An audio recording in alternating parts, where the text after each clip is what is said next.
Reflexão bíblica. Primeira carta de Paulo aos Coríntios. Capítulo 8. O que é impuro? Em 1 Coríntios 8, veremos que Paulo abordará o delicado tema dos alimentos oferecidos aos ídolos.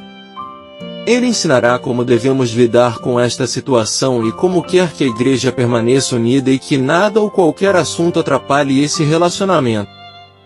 A contribuição espiritual deste texto é extraordinária. O ser humano é religioso por natureza e as verdades ditas aqui ajudam o cristão a escolher a liberdade em Cristo, ao invés das prisões do pecado. Contexto histórico. Paulo acabará de dedicar um tempo para aconselhar os cristãos sobre as tribulações e como atravessá-las. As questões de relacionamento, matrimônio, como os maridos, esposas, solteiros e virgens deveriam viver e agradar a Deus através de seus comportamentos. Os conselhos sobre os problemas da época, diferentes de nosso tempo, deveriam levar a igreja de Corinto a entender e a obedecer à vontade de Deus. Ele continuará falando sobre assuntos delicados. Acompanhe a seguir o estudo de todos os versículos de 1 Coríntios 8. Coisas oferecidas a ídolos. Versículo 1. Ora, no tocante às coisas oferecidas aos ídolos, nós sabemos que todos temos conhecimento. O conhecimento envaidece, mas a caridade edifica. No tocante às coisas oferecidas aos ídolos, indica que Paulo está respondendo uma pergunta que os coríntios lhe fizeram na carta anterior, 1 Coríntios 5 verso 9.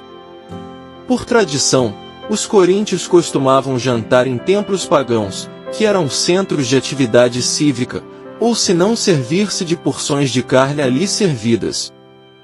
Os cristãos de Corinto queriam saber se podiam comer coisas oferecidas aos ídolos quando se reclina para comer em um templo pagão, sentado à mesa no templo dos ídolos, verso 10, ou festejassem em uma casa que admitisse tais alimentos. Somos conhecidos de Deus pelo amor. Versículos 2 e 3. E, se algum homem pensa que sabe alguma coisa, ele ainda não o sabe como deveria saber. Mas, se algum homem ama a Deus, esse é conhecido dele. Paulo oferece dois princípios dirigentes. Primeiro, o conhecimento da liberdade cristã em si torna as pessoas arrogantes, porém a caridade edifica os crentes. Segundo, não somos aprovados por Deus por nosso conhecimento, pelo contrário, o cristão é conhecido por Deus por seu amor para com ele. Este é o conhecimento que mais importa. Desta forma, nenhum cristão deve permitir que seu conhecimento, relativamente não importante, se torne um motivo de arrogância. Não há outro Deus.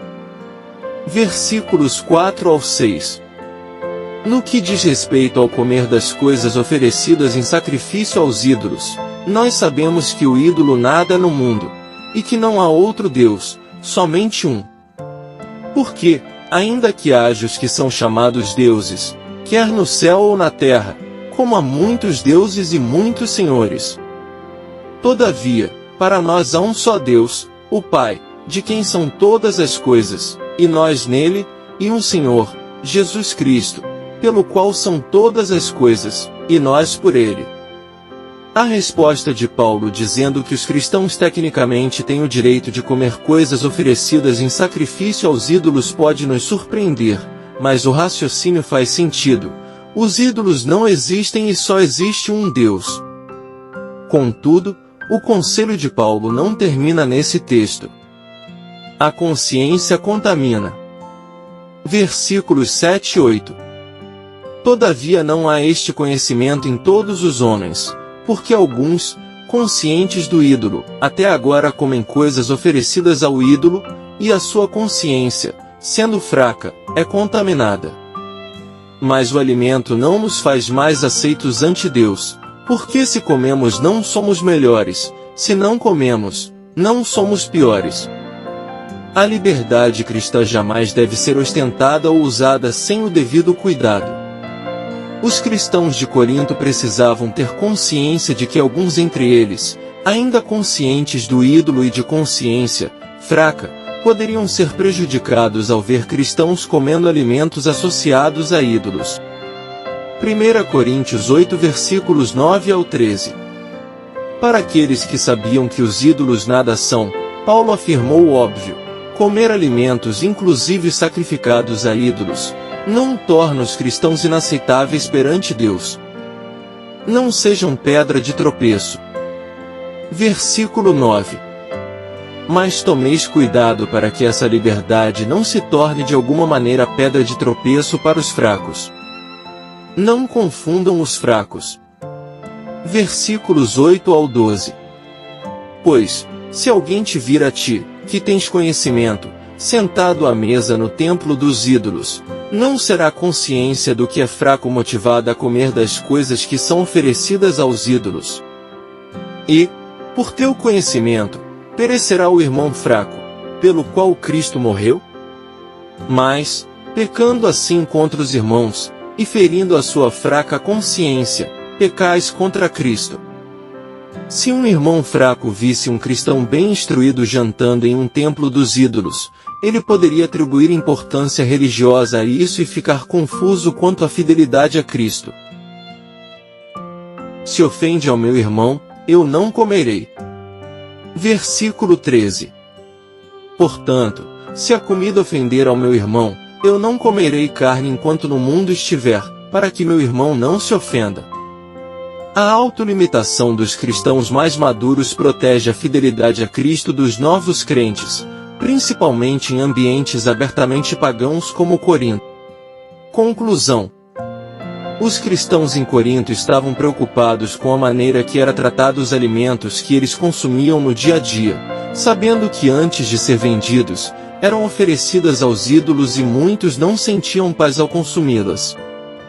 Paulo escreve com a intenção de os tranquilizar, mostrando que o ídolo nada é, que o ídolo não existe. Pensando assim, a comida está sendo oferecida ao nada. Fica claro na instrução bíblica que o alimento não nos aproxima ou afasta mais de Deus, mas sim a vida de Jesus, que entregou a si mesmo pelos nossos pecados. Jesus é a causa única da nossa aproximação ou separação. Contudo, se não houver paz de consciência, é melhor a abstinência. Em seu conselho, Paulo deixa nítido o amor ao próximo e o poder da ressurreição de Jesus sobre qualquer tipo de superstição ou religiosidade. O poder do sangue de Jesus é inigualável e, uma vez libertos, não podemos permitir que nada nos torne prisioneiros novamente. Graça e paz por parte de nosso Deus e Pai, e de nosso Senhor e Salvador, Jesus Cristo, estejam sobre nossas vidas.